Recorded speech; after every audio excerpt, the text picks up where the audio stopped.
আমাদের অনন্য স্টোরি সকল প্রকার পার্ট গল্প দেখতে আমাদের চ্যানেলটি সাবস্ক্রাইব করে পাশে থাকা বেল আইকনটিতে ক্লিক করে অল নোটিফিকেশন অন করে দিন।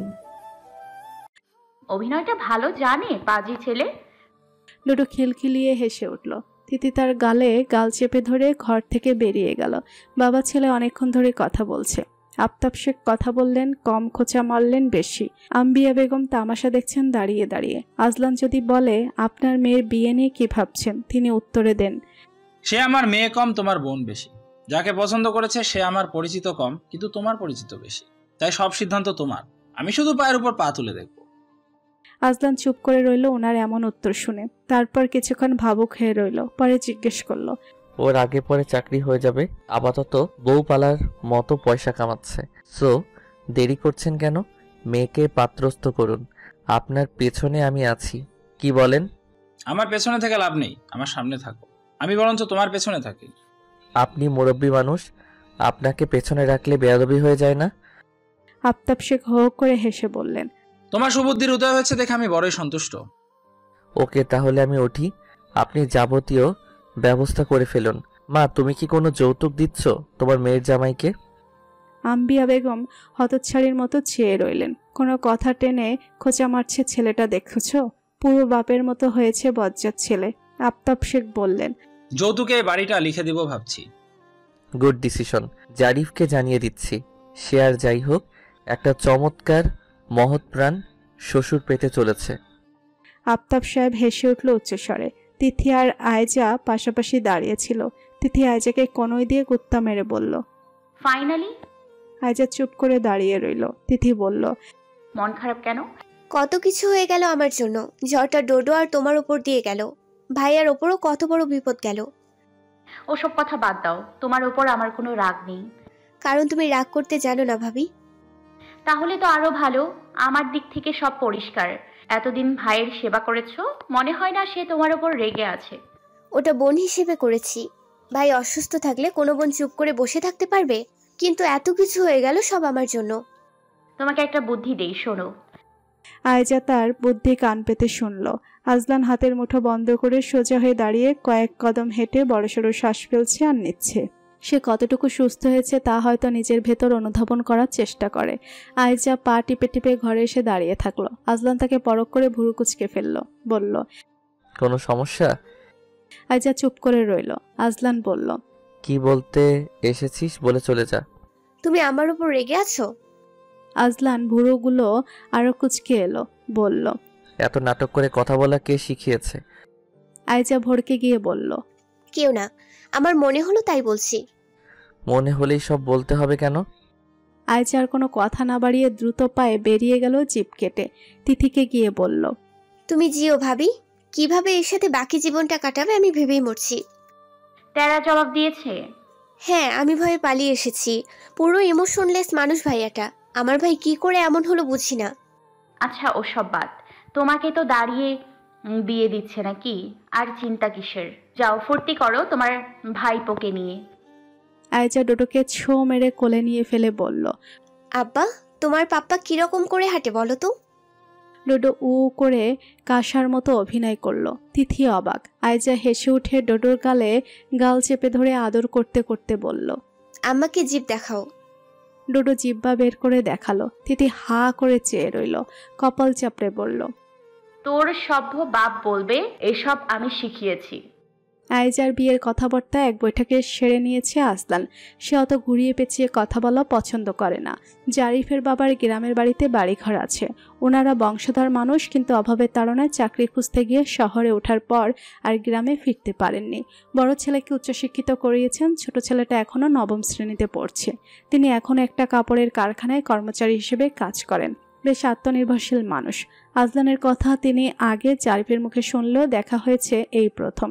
তিনিও সোজাসাপটা কথায় বিশ্বাসী। দেনা পাওনা কথা উঠলে বলে দিলেন, আমি এর আগেও আপনার আব্বাকে বলেছি বিয়েটা ঘরোয়াভাবে হবে। আমার ছেলের এখনও ধরাবাঁধা চাকরি বাকরি নেই, তাই আমি কোনো অনুষ্ঠানে যাচ্ছি না। যদি আল্লাহ কখনো তৌফিক দান করেন তাহলে ও একটা অলিমার ব্যবস্থা করবে। লোক দেখায় কোনো কিছু দিতেও হবে না আপনাদের মেয়েকে। আমার ঘরে মেয়ে নেই ঠিকই, কিন্তু একটা মেয়ের জন্য যা যা আসবাবপত্র লাগে সব আছে। যা নেই তা ধীরে ধীরে ওরা জুড়িয়ে নেবে।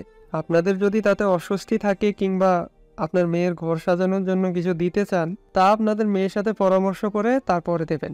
আগে সে ঘরে উঠুক। আমার মনে হয় না তার বাবার কাছে তার কোনো কিছু চাইতে হতে পারে। আজলান চুপ করে শুনল। জায়গির হোসেনের কথায় সে মোটামুটি সন্তুষ্ট। বলল, আমার বাবা ওনার মেয়েকে কিছু না দিয়ে বিয়ে দেবেন বলে মনে হয় না। সে যাই হোক, সেটা ওনার ব্যাপার। উনি ওনার মেয়ের ঘর সাজিয়ে দিতে চাইলে দিক, আমাদের মধ্যে কথা হবে শুধু বিয়ে নিয়ে। আমি আমার নিকটাত্মীয়দের জানাবো, আপনিও আপনার নিকটাত্মীয়দের জানাবেন। মেয়েকে আপনারা কি দেবেন তা ফয়সালা করে নেবেন নিজেরাই। সময়টা আগামী সপ্তাহের দিকে ফেললে ভালো হয়, কারণ তার পরের সপ্তাহ থেকে আমি ডিউটিতে জয়েন করব। ব্যস্ত হয়ে যাব। এখন ধীরে সুস্থে সবটা সামলে নিতে পারবো। জায়গির হোসেন বললেন, তাহলে সেটাই কথা থাকলো। বিয়ের ধুমধাম শুরু হতে না হতেই বাড়িটা মেহমানে ভর্তি হয়ে গেল। আজলানের ফুফু, খালা, মামিরা এসে পড়েছে।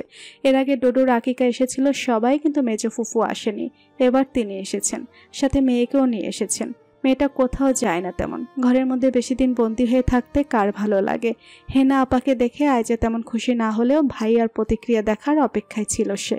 একসময় হেনা আপা তাদের বাড়িতে থাকতো, তখন দাদিমা বেঁচে ছিল। 10ম শ্রেণী পর্যন্ত পড়েছিল এই বাড়িতে থেকে।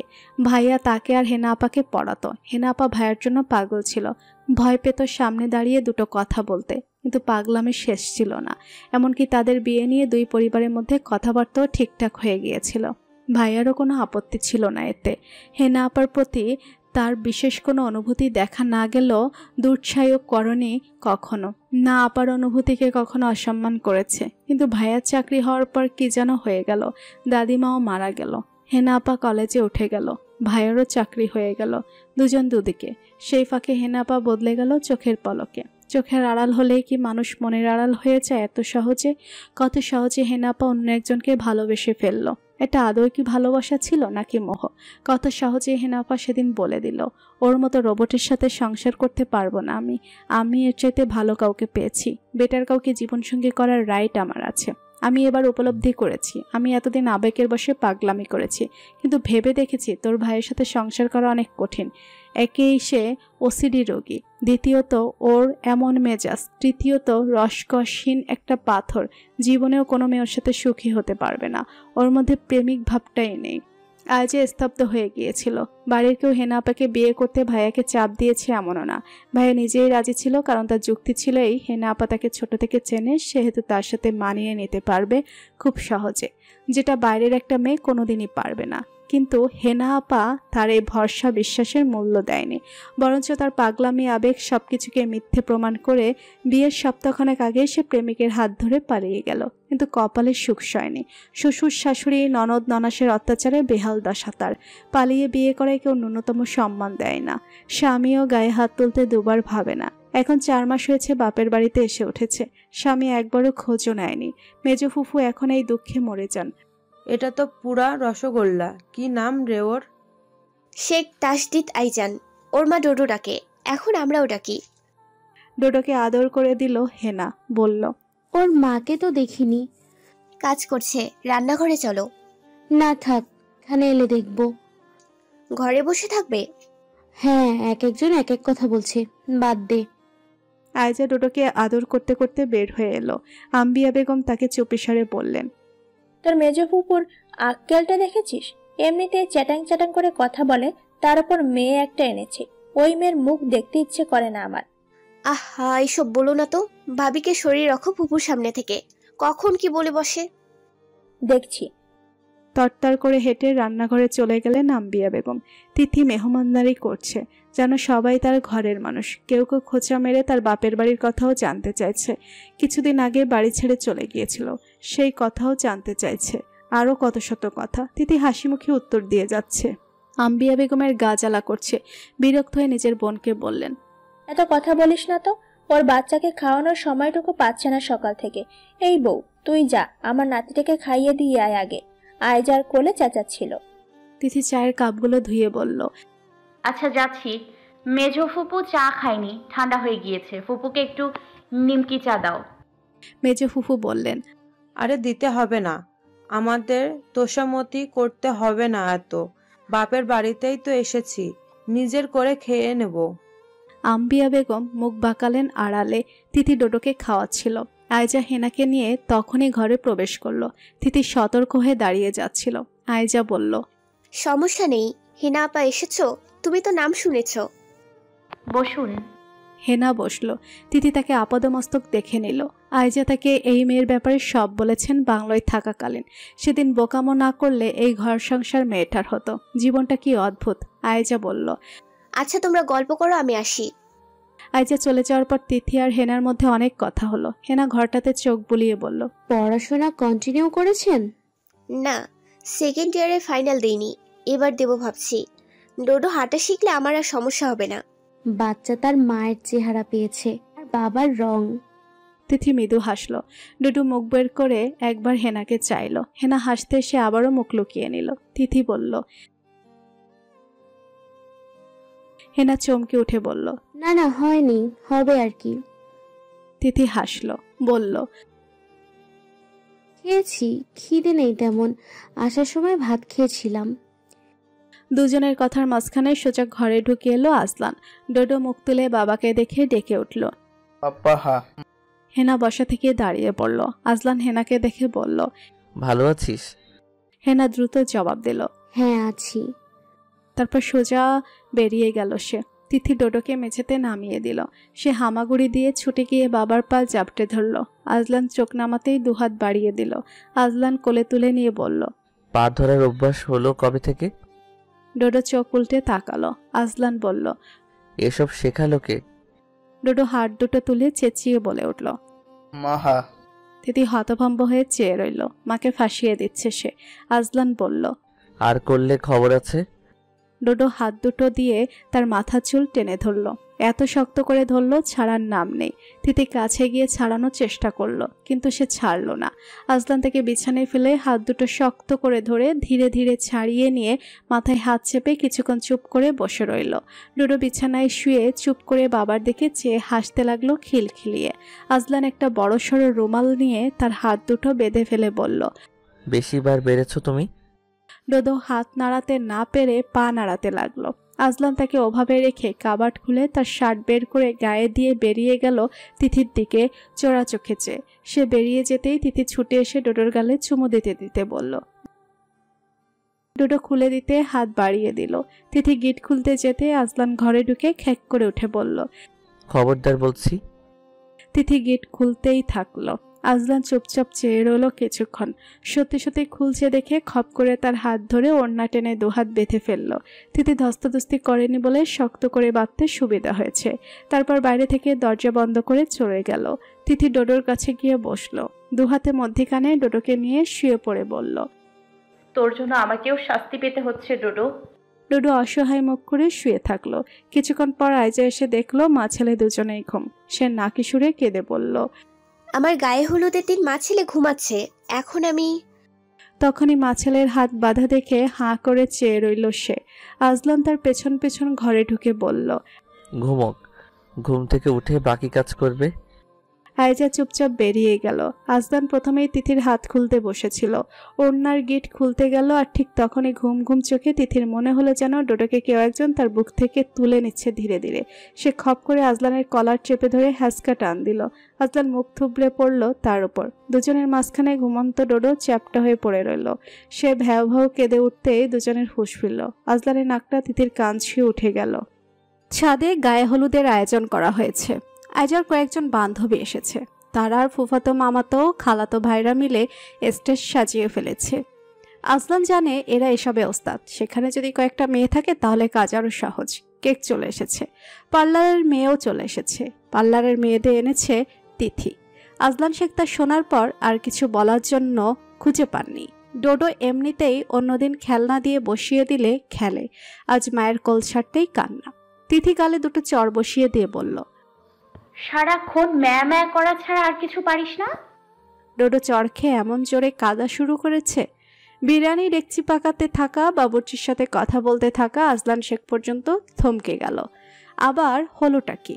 আম্বিয়া বেগম ডোডোকে কোলে নিয়ে ফেলে তিথিকে বলল, আমি ওর বাপকে দিয়ে আসি।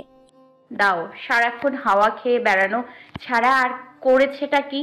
সব আমার উপর দিয়ে যাচ্ছে, সেখানে এসেছে ম্যা ম্যা করতে। এক চর দিব। ডোডো ঠোঁট টেনে ফুফিয়ে ফুফিয়ে কাঁদতে লাগলো। তিথি উপহাস করতে সে আরও জোরে কাঁদতে লাগলো। আজলান এসে বলল, কি হয়েছে? সমস্যা কি? ওকে এভাবে কাঁদাচ্ছ কেন? তিথি মুখ ফিরিয়ে নিল। আম্বিয়া বেগম বললেন, ওর মাকে জ্বালাচ্ছে, ওকে একটু রাখ। আর কারোর কোলেই যাচ্ছে না, কতজন নিতে চাইলো, তোর ছেলে কারো কোলে যাবে না। আজলান হাত বাড়িয়ে ডোডোকে কোলে নিয়ে নিল। ডোডোর কান্না তারপরও থামে না। মা তাকে বকেছে, তাই মাকে আদর করে দিতে হবে, তার আগে কান্না থামবে না। আজলান তাকে শান্ত করার জন্য হাতের ঘড়িটা খুলে দিল। ডোডো সেটা দেখে কান্না থামিয়ে হাতে নিল। তার পরপরই ঘড়িটা ভারী হওয়ায় টুপ করে ফেলে দিল নিচে। আম্বিয়া বেগম আঁতকে উঠলেন। ডোডো চেঁচিয়ে কেঁদে উঠল পুনরায়। আজলান হতভম্ব, এই ছেলে কি শুরু করেছে? তিথি আর না পারতে ডোডোকে কোলে নিয়ে হনহনিয়ে যেতে যেতে বলল, বাপের মতো হয়েছে। আজলানের ভুরু যুগল দ্বিগুণ কুচকে গেল। আম্বিয়া বেগম তা দেখে বললেন, হয়েছে, আর ওদিকে অমন করে তাকিয়ে থাকতে হবে না, ভুল কিছু বলেনি। যেতে যেতে শেষের কথাটা একটু আস্তে বলেছেন উনি।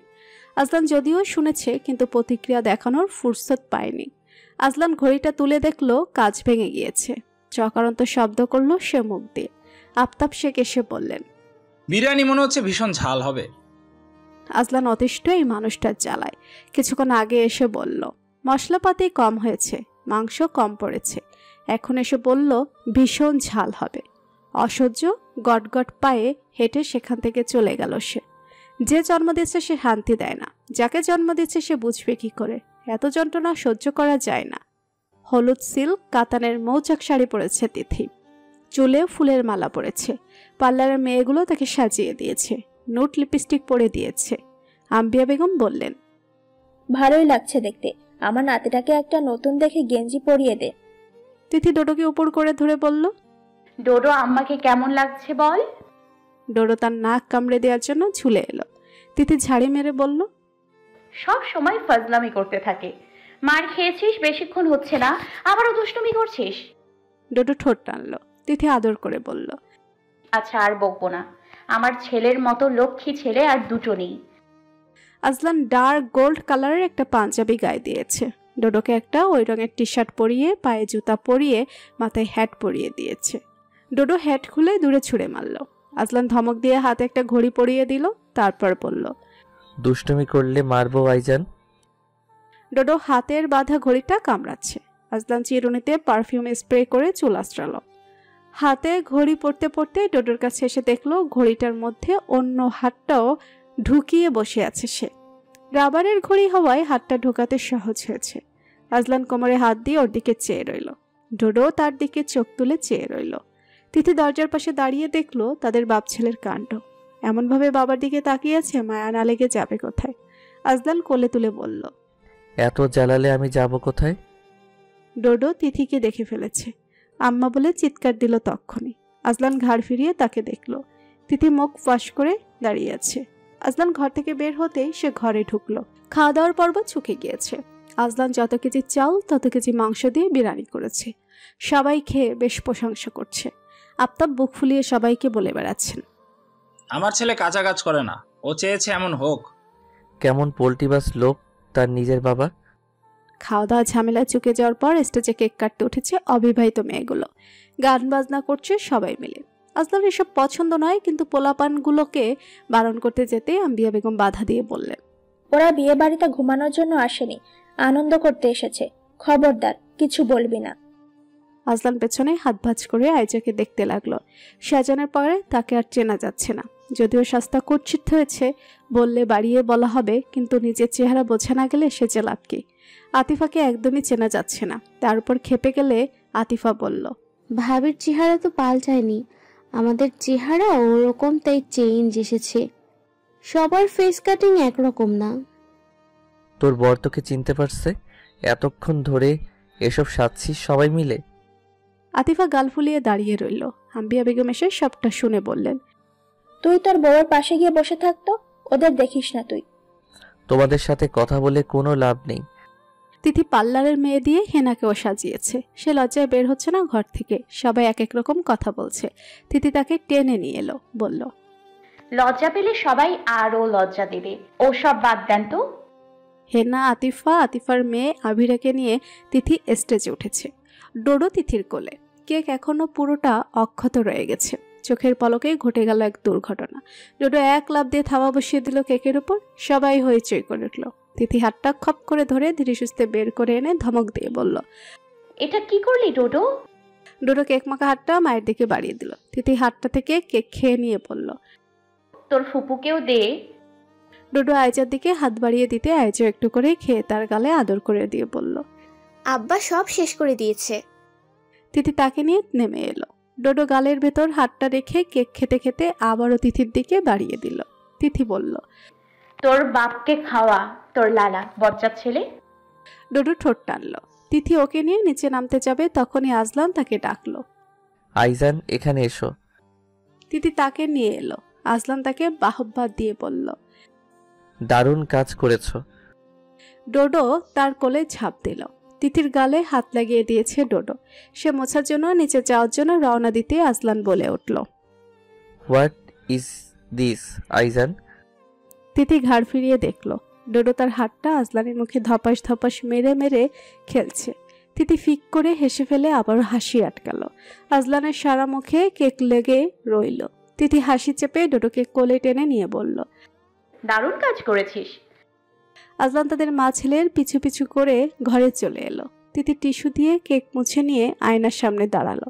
আজলান মুখ ধুয়ে ডোডোর হাতটাও ধুয়ে মুছে দিয়ে বলল, তুমি আজকাল বড্ড পাজি হয়েছ আইজান। এসব যে শেখাচ্ছে তাকে বলে দেবে এর ফল ভালো হবে না। তিথির সাথে সাথে বলল, কার ফল কেমন ভালো হয়েছে দেখতেই পাচ্ছি। আজলান শানিত দৃষ্টিতে তাকালো। তিথি চলে গেল আবারও। আজলানকে আম্বিয়া বেগম টেনে টুনে নিয়ে গেলেন ডোডোকে সহ। কেক কাটার জন্য দুজনকে ঠেলে ঠুলে একসাথে তুলে দিলেন। তিথি ডোডোকে সাবধানে কোলে নিয়েছে।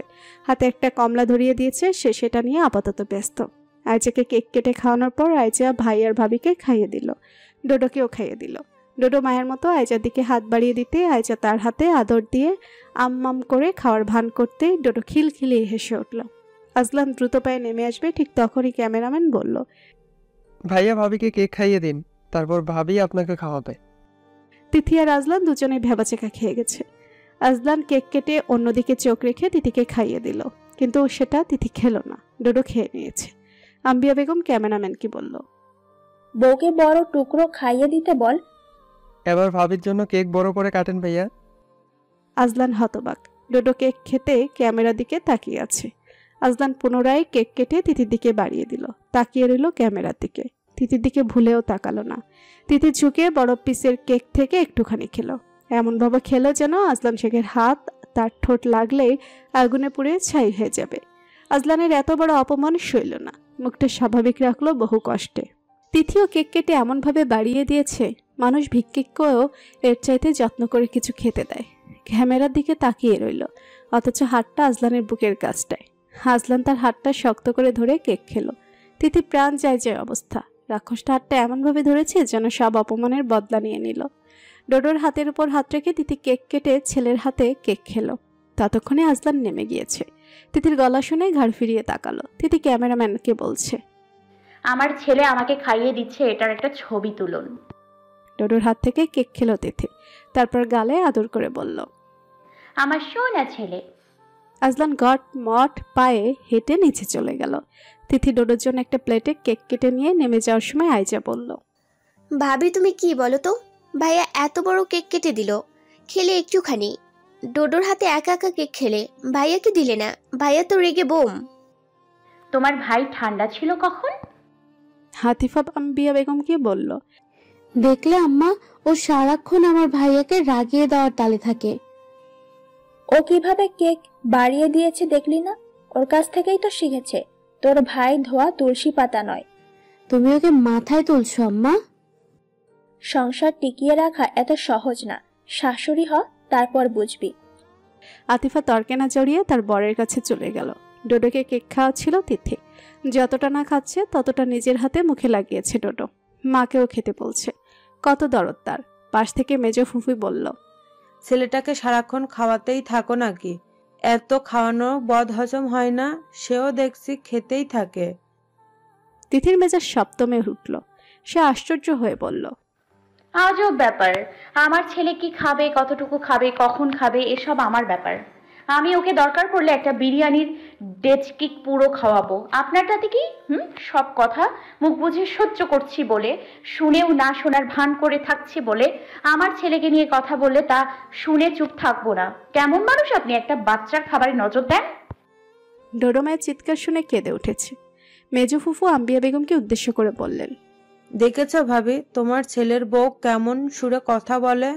আমি আগেই ভাবছি এই মেয়ে এত ভালো হয়ে গেল কিভাবে, এখন আসল রূপ বেরিয়ে এলো। কি হলো রে আবার? কে কি বলছে তোকে? তিথির আগে ফুসছে। মেজো ফুফুর আহাজারি আর বিলাপ শুনে জড়ো হয়েছে সবাই। তিথিকে বললেন, ফকিন্নির মেয়ের বড় ঘরে বিয়ে হলেও কি মুখের ভাষা পরিবর্তন হয়। একটা জুটছিল আমার ভাইয়ের কপালে, আর একটা জুটছে আমার ভাইপোর কপালে। কি ভাষা! কোথাকার বস্তি, ছোট লোকের মেয়ে। সামান্য কথা জিজ্ঞেস করেছি, সে উত্তর কিভাবে দিল দেখেছ সবাই? সবার বাগবিতণ্ডার মধ্যে সবার পেছনে এসে দাঁড়ালো আজলান।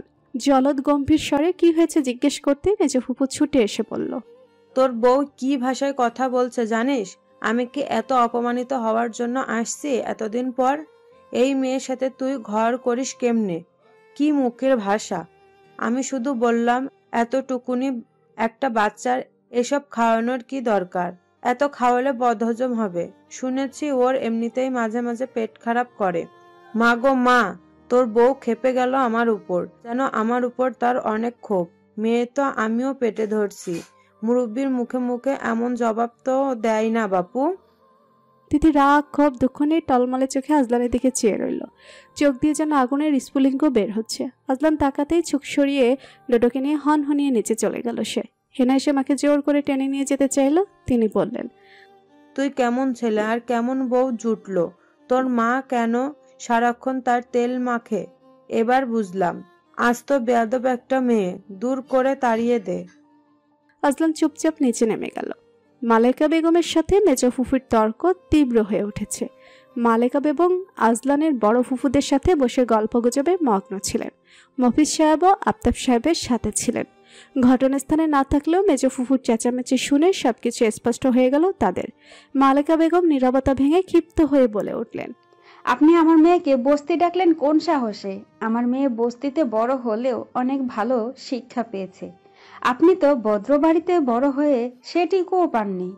আসার পর থেকে দেখছি মেয়েটাকে কাজের জন্য বাচ্চাটাকে পর্যন্ত কোলে নিতে পারছে না, সেখানে আপনার বড় বড় কথা। অনেকক্ষণ ধরে আপনার কথা শুনছি। মেজো ফুফু বললেন, মেয়েকে বেয়াদব বানিয়েছেন, এটা স্বীকার করুন। মুরব্বিদের সাথে কি করে কথা বলতে হয় সেটা জানে না। মালেকা বেগম তীব্র কণ্ঠে বললেন, এখানে মুরব্বি তো আরো আছে, কারো সাথে তো বেয়াদবি করেনি। আপনার সাথে কেন করলো? মফিজ সাহেব রাগে কাঁপছেন, তবুও কিছু বললেন না। তিনি মালেকা বেগমকে বললেন, থামো, বাদ দাও। আমার তো এখন আপনার জন্য মায়া হচ্ছে ভাই সাহেব। এই মা মেয়ের জ্বালা আপনি অতিষ্ঠ হয়ে যাচ্ছেন না? এখন বুঝতে পারছি বিষ কিসের। তুষার বাবার মাকে সরিয়ে নেওয়ার চেষ্টা করছে। আফতাব শেখ এসে তীব্রভাবে ধমক দিয়ে বললেন, আসিয়া তুই চুপ করবি? অশান্তি লাগিয়ে দিয়েছিস গোটা বাড়িতে। কি শুরু করেছিস তোরা? বড় ফুফুও প্রতিবাদ করে বললেন, আইসা তুমিও কি বাচ্চা মেয়ে হয়ে গেছো? নতুন মা হয়েছো, বাচ্চার নামে বাজে কথা সইতে পারিনি, চুপ করো না। ছোট ফুফুও বড় ফুফুর মতো শান্তিপ্রিয় মানুষ। তিনি বললেন, আজলান ঘরের দিকে গেছে, কি হবে কে জানে। তুমি একটু চুপ করবে মেজবু? আফতাব সাহেব মালেকা বেগমের উদ্দেশ্যে বলেন, বেআইন, মাথা ঠান্ডা করুন। সবাই রেগে গেলে তো হবে না। হেনা তোর মাকে নিয়ে যা। আসিয়া ঘরে যা, আর কোনো কথা নয়।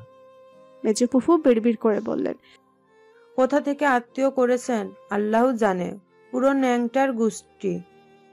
তুষার ঘাড় ঘুরিয়ে আসিয়া বেগমের দিকে তাকালো। মালেকা বেগম তাকে টেনে নিয়ে গেলেন। তুষার বলল, আম্মা, আপাকে বাড়িতে নিয়ে চলো। এখানে এক মুহূর্ত থাকবো না আমি, আপাকেও রাখবো না। এখানে সব কটা আপার সাথে খারাপ ব্যবহার করে। তুষার, মাথা ঠান্ডা করো, ভাবির সামনে এসব বলো না। তুষার উত্তেজিত ভাবে বলল, আপাকে যা ইচ্ছে তাই বললো ওই মহিলা। দুলাভাইও কিছু বললো না? আপাকে সবাই এভাবে কথা শোনায় নাকি? আয়জা শান্তভাবে বলল। তুমি শান্ত হয়ে বসো ভাইয়া, সব ঠিক হয়ে যাবে। মফিজ সাহেব অস্থিরভাবে পায়চারি করতে করতে বললেন, গোলামের পুত্রে কিছু বললে না আমার মেয়ের হয়ে, ওকে আমি ছাড়বো না। আজলান ঘরে ঢুকতেই দেখতে পেল তিথি ডোডোকে বিছানায় বসিয়ে কাপড় চোপড় গুছিয়ে নিচ্ছে। সে হতবাক হয়ে গেল। মাথায় একাধিক প্রশ্ন ওকে দিচ্ছে। কি করতে চাইছে মেহবুব? বিস্ময়ভরা কণ্ঠে প্রশ্ন করল। কি করছো তুমি? তিথি ধীরে ধীরে ঘাড় ঘুরিয়ে তাকালো তার দিকে। তার চোখে যেন রাগের স্ফুলিঙ্গ ছড়িয়ে পড়ছে। এমন দৃশ্য দেখে আজলানের মনে ভীতির শিহরণ জাগিয়ে তুলেছে। আমার বাড়ি ছেড়ে চলে যাবে নাকি? আশ্চর্য! ঠিক তখনই আয়জা আর আম্বিয়া বেগম ঘরে এসে দাঁড়ালো। তাদের চোখে উদ্বেগের ছায়া। ডোডো বিছানায় বসে নিজের ছোট্ট চোখ দিয়ে মা আর বাবার দিকে তাকাচ্ছে। তার সরল দৃষ্টিতে অস্থিরতা স্পষ্ট। মায়ের চেঁচামেচি শুনে সে ভড়কে গেছে। সে ছোট্ট করে আম্মা ডাকলো। তিথি শুনল না। আজলান এগিয়ে গিয়ে ব্যাগটা কেড়ে নিয়ে বলল, আমার সাথে কথা বলো তুমি। তিথি তার চোখের দিকে তাকালো, বলল, তুমি আমার সাথে একটা কথাও বলবে না। সব সময় আমাকে শাসন করতে চলে আসো, অথচ তোমার বাপের বোনকে কিচ্ছু বলতে পারোনি মুখের ওপর। আজলান তাকে শান্ত হতে বলল। বাড়ি ভর্তি মানুষ, এখন কি করব আমি? তিথির চোখে ক্রোধ মিশ্রিত জল। সে ব্যাগটা টেনে নিয়ে বলল, এই বাড়ি ভর্তি মানুষের সামনে তোমার ফুপু আমাকে অপমান করে যা ইচ্ছা তাই বলেছে। আমাকে সারাদিন বলে গেল, আমি কিচ্ছু বলিনি। এখন সাহস পেয়ে আমার ছেলেকে বলছে আমি এক মুহূর্ত এই বাড়িতে থাকবো না, দরকার পড়লে ভিক্ষে করে খাবো, নইলে চায়ের দোকানে কাজ করে খাবো, কিন্তু তোমার সাথে আমি আর থাকবো না। আয়জা এসে বলল, ভাবি একটু শান্ত হও। ঘরটা থমথমে হয়ে উঠেছে। ডোডো কান্না করছে। ছোট্ট হাত দুটো বাড়িয়ে আয়জার কোলে উঠতে চাইল সে। তাকে সপাটে চর বসিয়ে তিথি বলল, চুপ করে বস, দরদ দেখাবি না। এখানে কেউ তোর আপন নয়। তুই খাচ্ছিস, এটাতেও অনেক সমস্যা। তোর মা তো কখনো খাবার দেখেনি, বস্তি থেকে উঠে এসেছে। তুই সেই বস্তির ছেলে হয়ে এত ভালো মন্দ খাবি কেন? ডোডো তার মায়ের চর খেয়ে হাওমাও করে কাঁদতে শুরু করলো। তাকে কাঁদতে দেখে আম্বিয়া বেগমের ধৈর্যের বাঁধ ভেঙে গেল। তিনি চড়া গলায় বললেন, তুই তোর জামার উপর রাখছিস ভালো কথা, আমার নাতের গায়ে কেন হাত দিচ্ছিস? এটা কি তোর বাপের বাড়ি থেকে এনেছিস? ডোডোকে কোলে তুলে নিয়ে শান্ত করতে লাগলেন তিনি। আজলান মায়ের দিকে তাকিয়ে শান্ত গলায় বলল, মা, তোমরা এখন যাও, ঘর খালি করো। আজলানের কথা শুনে সবাই ঘর থেকে বেরিয়ে গেল। তিথির রাগ তখন মাথার ভেতর আগুনের মতো জ্বলছিল। সে সোজা আজলানের দিকে তাকিয়ে বলল, এসব নাটক বন্ধ করো। ঘাড় ধাক্কা দিয়ে তো শুধু আমাকেই বের করতে পারো তুমি। তোমার শক্তি শুধু আমার উপর দেখাও। কারো মুখের ওপর দুটো কথা বলার সাহস আছে তোমার? শুধু আমাকে জব্দ করতে শিখেছ। এই ছোট লোক বস্তি তোমার সাথে থাকবে না আর। দুটো ডাল ভাত আবার জুটে যাবে। আজলান শান্ত থাকার চেষ্টা করলো। সে তিথির হাত ধরে রাখলো। তিথি ঝাঁকিয়ে হাত ছাড়ানোর চেষ্টা করলো। আজলান ধীরে বলল, রাগের মাথায় কোনো সিদ্ধান্ত নিও না মেহবুব। তিথির ক্ষোভ কমলো না। সে আরো জোরে হাত ঝাঁকিয়ে বলল, এতগুলো মানুষের সামনে আমাকে এত কথা শোনালো, তুমি একটা কথাও বললে না। আমি এই বাড়িতে শুধু ভালো মন্দ খাওয়ার জন্য বসে পড়েছি। আজলান কণ্ঠ উঁচু করে বলল, কি বলবো আমি? ফুপুকে বের করে দেব, তাও এতগুলো মানুষের সামনে? বিয়েটা চুকে যাক, আমি বলবো ফুপুকে। তিথি ক্ষিপ্ত হয়ে তৎক্ষণাৎ বলল, কি বলবে? আমার বউকে আর বস্তি ডেকো না এটা বলবে, নাকি আমার বাচ্চার খাবারে নজর দিও না বলবে? কোনটা? আজলান তিথির উত্তেজনা দেখে শান্তভাবে বলল, মেহবুব, তুমি বাড়াবাড়ি পর্যায়ে নিয়ে যাচ্ছ ব্যাপারটাকে। তিথি চোখ মুছে বলল, আমি চলে যাব আমার ছেলেকে নিয়ে, যাবই। আজলান তার হাত ছেড়ে দিল। চুপচাপ দাঁড়িয়ে রইল। তিথি তাড়াতাড়ি কাপড় চোপড় গুছিয়ে এনেছে। আয়জা ঘরের বাইরে উকি দিয়ে তা দেখে আম্বিয়া বেগমকে বলল, আম্মা, ভাবি সত্যি সত্যি চলে যাচ্ছে। তার কণ্ঠে কান্না স্পষ্ট। ফুপুর ওপর তার রাগ হচ্ছে। আফতাব সাহেব এসে তিথির পাশে দাঁড়ালেন। তিথি আফতাব সাহেবকে দেখে চুপচাপ কাপড় ভরতে লাগলো। আফতাব সাহেব বললেন, বৌমা, সবকিছু কানে নিতে নেই। তিথি তার দিকে ফিরিয়ে বলল, কানে নিয়েছি। সকাল থেকে অনেক কিছু বলে গেল আপনার বোন, কিচ্ছু কানে তুলিনি। তাই বলে একটা বাচ্চার খাবারে নজর দেবে মানুষ আর কতক্ষণ সহ্য করবে? যাই বলো বাবা, তোমার এই ছেলের সাথে আমি আর থাকবো না। ও মনে করেছে দুটো ভালো মন্দ খাওয়ার জন্য, ভালো থাকার জন্য আমাকে এখানে পড়ে থাকতে হচ্ছে। ও যা মনে করে ওর আত্মীয়রাও মনে করে। আফতাব সাহেব বললেন, আমি এক অকাল কুষ্মাণ্ড জন্ম দিয়েছি, সেটা তুমি আজ নতুন করে জানছো না। আজলান বাঁকা চোখে ওনার দিকে তাকালো। তিথি দৃঢ়ভাবে বলল, না না, আমি থাকবো না। আম্বিয়া বেগম হতাশভাবে বললেন। আজলান, তুই কিছু বলবি না? ও সত্যি সত্যি চলে যাচ্ছে। আজলান ফুঁসে উঠে বলল, ও চলে যেতে চাইলে আমি করব।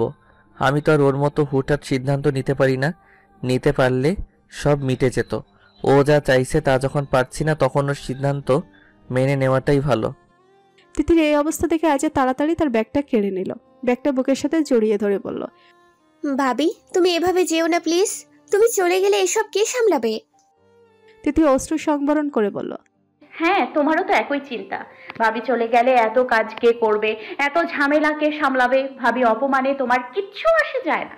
ছোট লোককে ছোট লোকই তো বলেছে। তিথির চোখ থেকে রাগ মিশ্রিত জলের ধারা গড়িয়ে পড়ল। আফতাব শেখ তিথির এই অবস্থা দেখে মাথায় হাত রেখে বললেন, আমি ওকে বকে এসেছি। ও আমার মা বাবার বেয়াদব সন্তান। আমারও একটা আছে এমন একটা। কি করবো এদের নিয়ে বলো? আজলান কিছু বলতে চাইল কিন্তু বলল না। আফতাব শেখ তিথিকে বুঝিয়ে বললেন, তুমি যদি এখন চলে যাও তাহলে তোমার জায়গাটা নড়বড়ে দেখাবে সবার সামনে। এটা তোমারই বাড়ি। তুমি যদি শক্ত হাতে এই সংসারের হাল ধরো, এরপর থেকে কেউ তোমাকে ছোট লোক বলার সাহস পাবে না। আমরা মরে গেলে তোমার ফুপু শাশুড়িদের তোমার কাছেই আসতে হবে। ওদের আর ভাই নেই, ভাইপোর বউও নেই। তিথি দৃঢ়ভাবে বলল, আমাকে আটকে রাখার জন্য এখন এসব বলবেনি। তোমার বোনকে এমনটা বললে সে বলবে এটা তার বাপের বাড়ি। আমাকে বুঝ দিও না। আম্বিয়া বেগম এবার ধমকেশ্বরে বললেন, তুই এখনো কিছু বলবি না আজলান? আজলান এবার ক্ষোভের চাপে রেগে গিয়ে বলল, আশ্চর্য, এখন কি ওর পায়ে ধরতে হবে আমাকে? হাত ধরে অনুরোধ পর্যন্ত করলাম, ও শুনছে আমার কথা। যাক, দিয়ে দাও ডোডোকে। মালেকা বেগম ঘরে প্রবেশ করে বললেন, এই তিথি, বোরকানে তোর আব্বা সিএনজি নিয়ে এসেছে। আম্বিয়া বেগম অসন্তোষ প্রকাশ করে বললেন, আপনিও মেয়ের পাগলামিতে সায় দিচ্ছেন বেআইন? মালেকা বেগম পাল্টা বললেন, কি করব, আপনার ছেলের উপর যথেষ্ট ভরসা রেখেছি। সে তার বউয়ের অপমান চুপচাপ সহ্য করে বসে আছে। মনে হচ্ছে সে বেশ খুশিই হয়েছে। আপনার ননদ আমার সামনে যা যা বলেছে, এসব কি কোনো ভালো মানুষের কথা? আজলান এই মুহূর্তে তার মত পাল্টে বলল, ও কোথাও যাবে না। ও আপনাদের মেয়ে কম, বাড়ির বউ বেশি। মালেকা বেগম তীব্র কণ্ঠে বললেন, বেশি বলেই তো এত কথা শুনিয়েছে তোমার ফুফু। এসব অশান্তি সংসারে হয়েই থাকে। মফিজ সাহেব এসে বললেন, না না, আমরা ওকে রাখবো না। আমরা ওর কথাগুলো এতদিন তেমন বিশ্বাস করিনি, কিন্তু আজ স্বচক্ষে দেখলাম ওকে কিভাবে অপমান করা হয়। ও থাকবে না আর এই বাড়িতে। আমি আমার মেয়েকে নুনে ভাতে খাওয়াতে পারবো। আজলান তিথিকে বলল, মেহবুব, আমি তোমাকে বলে দিচ্ছি, ডোডোকে নিয়ে তুমি কোথাও যাবে না। যদি যাও। তিথি তার পাল্টা প্রশ্ন করল, যদি যাই? আজলান দাঁতে দাঁত পিষে রেগে শুধু চেয়ে রইল। তার মনের অশান্তি ও বিরক্তি চক্ষু দিয়ে প্রকাশ করতে চাইছে সে। তিথির চোখ সরিয়ে ব্যাগের দিকে হাত বাড়ানোর সঙ্গে সঙ্গে আজলান হনহনিয়ে এগিয়ে এসে তিথির হাত খপ করে ধরে টেনে নিয়ে ঘর থেকে বেরিয়ে এলো। সবাই স্তব্ধ হয়ে গেল। আম্বিয়া বেগমও দৌড় লাগালেন। আফতাব সাহেব দ্রুত পদক্ষেপ এসে আম্বিয়া বেগমের পথ আটকে বললেন, ওদের ছেড়ে দাও। আজলান তিথিকে রূঢ়ভাবে ধরে ছাদের দিকে নিয়ে যেতে লাগলো। মফিজ সাহেব, মালেকা বেগম এবং অন্যান্যরা হতভম্ব হয়ে দাঁড়িয়ে রইল। তিথি বিরোধিতা করার চেষ্টা করছে, কিন্তু আজলানের শক্তিশালী হাত থেকে তার মুক্তি পাওয়া সম্ভব হচ্ছে না। আজলানের মুখে ক্রুদ্ধ ভাব ফুটে উঠেছে। তিথির চোখে অসহায়তা ও ক্ষোভের মিশ্রণ স্পষ্ট। সে চেঁচিয়ে যাচ্ছে, তবু আজলান তাকে ছাড়ছে না। তিথি হার মেনে নিল এক পর্যায়ে। ছাদে এখন কেউ নেই। স্টেজে কেকটা পড়ে আছে এবং চেয়ার ও টেবিলগুলো সামান্য এলোমেলো হয়ে আছে। তিথিকে এনে আজলান তার হাত থেকে ছেড়ে দিল। তিথি কাছে। আজলান ছাদের দরজা বন্ধ করে তার সিদ্ধান্তের প্রতি দৃঢ়তা দেখিয়ে বলল, তুমি আমাকে বিয়ে করতে বলেছিলে না তোমার কোন একটা বান্ধবীকে? তিথি ভাঙা স্বরে উত্তর দিল, হ্যাঁ। তার নাম্বারটা এনে দিও। তিথি বিস্মিত হয়ে জিজ্ঞেস করলো, কেন? আজলান সংকটের মুখে তার সিদ্ধান্ত জানালো। বলল, বিয়ে করব, তোমার সাথে আমার হবে না, তাই ঠিক আমি আর একটা বিয়ে করব। তিথি নাক টানলো। আজলান তার বাহু চেপে ধরে বলল, আমি ফেড আপ মেহবুব। আমি জেদি হলে তুমি গাধি। এরকম গাধির সাথে আমি এক সেকেন্ডও থাকবো না আর। তিথির চোখের অবস্থা ভয়ঙ্কর। তার চোখ ফুলে গেছে। আজলান তার চিরকালীন রাগের সুরে বলল, যত ইচ্ছা কাঁদো, তোমার সতীন এলে ইচ্ছে মতো হেসো, তোমার বহুদিনের ইচ্ছা। তিথি কাঁদতে কাঁদতে গভীর শ্বাস টেনে বলল, ওর তো বিয়ে হয়ে গেছে। আজলান কপাল চেপে ধরে বলল, তারপরও দাও, ওর বরের কাছ থেকে চেয়ে নিয়ে আসবো। আজলানের চাহনীয় কথায় তিথির মনোযোগ বিভ্রান্ত হয়ে গেছে। দুজনেই দুজনের দিকে খেপাটে দৃষ্টিতে তাকিয়ে রইল। হঠাৎ করে মনে হলো দূরত্ব তাদের মধ্যেকার স্বাভাবিক সম্পর্কে সেই মিষ্টি নিকটতা হারিয়ে দিয়েছে। যেন সময়ের স্রোতে ভেসে গিয়েছে তাদের প্রণয়ের চিরচেনা স্বামী স্ত্রীর ঘনিষ্ঠতা। দীর্ঘদিন পর একে অপরের মুখোমুখি হওয়ার পর তাদের চোখে চোখ পড়তেই যেন পুরোনো দিনের স্মৃতি ফিরে এলো। এক মুহূর্তের জন্য সবকিছু থেমে গেল। আজলান বলল, তোমার সতীন আমার গায়ের উপর পা তুলে ঘুমালে তোমার ভালো লাগবে? খুব লাগবে। তিথির কণ্ঠস্বর ফাঁপা। আজলান তার কোমর জড়িয়ে টেনে এনে বলল, এভাবে টেনে এনে আদর করব তোমার ভালো লাগবে? খুব মজা লাগবে। আজলান হিংস্র হয়ে উঠে বলল, তোমার কষ্ট হবে না বেয়াদ্দব? তিথি দৃঢ়ভাবে উত্তর দিল, না। কেন? তিথি একটু সময় নিয়ে বলল, আমি মরার আগে তুমি বিয়ে করতে পারলে তবেই তো। আজলান তার মনোরম চোখে অধিকারবোধের চিহ্ন দেখতে পেল। কি শান্তি এই অধিকারবোধের মধ্যে! আজলান শেখ তো এটাই চেয়ে এসেছে বারবার। নিজেকে সামলে নিয়ে তিথির গালটা মুছে দিয়ে আজলান বলল, সব আটা ময়দা তো ধুয়ে চলে গেল, সে যে কি লাভ হলো? তিথি তীব্র রেগে উঠে তার হাত সরানোর চেষ্টা করতে আজলান তাকে নিজের কাছে টেনে ধরে ধমকে উঠে বলল, মেহবুব। তিথি স্তব্ধ হয়ে গেল। আজলানের কঠিন মুখের সামনে দাঁড়িয়ে তার সাহস হারিয়ে গেল। আজলান ধীরে ধীরে তিথির কাছে এলো। তার চোখে তীব্রতা এবং মৃদু তেজের মিশ্রণ। তাদের মাঝে শূন্যতা ক্রমশ সংকীর্ণ হতে লাগলো। এক স্নিগ্ধ মুহূর্তে দুজনের ঠোঁট একে অপরের ঠোঁটে স্পর্শ করলো। আজলান তিথির ঠোঁটে ধীরে ধীরে চুম্বন করলো, যেন সেই চুম্বন সমস্ত কথা এবং অনুভূতি বহন করছে যেন। তিথি অবাক হয়ে তার প্রতিক্রিয়া দিল। হঠাৎ করেই দুজনেই একে অপরের ঠোঁট কামড়ে ধরল, যেন তাদের ক্ষোভ আর রাগের সমস্ত অভ্যন্তরীণ আবেগ বাইরে বের হয়ে আসছে। চুম্বনের অস্থিরতা, ঝগড়ার উত্তেজনা আর অম্লস্বাদের এক অদ্ভুত মিশ্রণ থেকে তিথি নিজেকে ছাড়িয়ে নিয়ে বলল, তুমি 100টা বিয়ে করো, আমার কোনো আপত্তি নেই। এমন রাক্ষসের মতো কেউ চুমু খায় নাকি? আজলান হতভম্ব। তিথি তার বুকে কিল বসিয়ে বলল, ছাড়ো, চিৎকার করে ক্যামেরাম্যানকে ডাকবো। তোমার ইজ্জতের দফা রফা করতে আমার 2 সেকেন্ড লাগবে। আজলান শেখ। আজলান তাকে ছেড়ে দিল নির্লিপ্তভাবে, যেন কিছুই করেনি সে।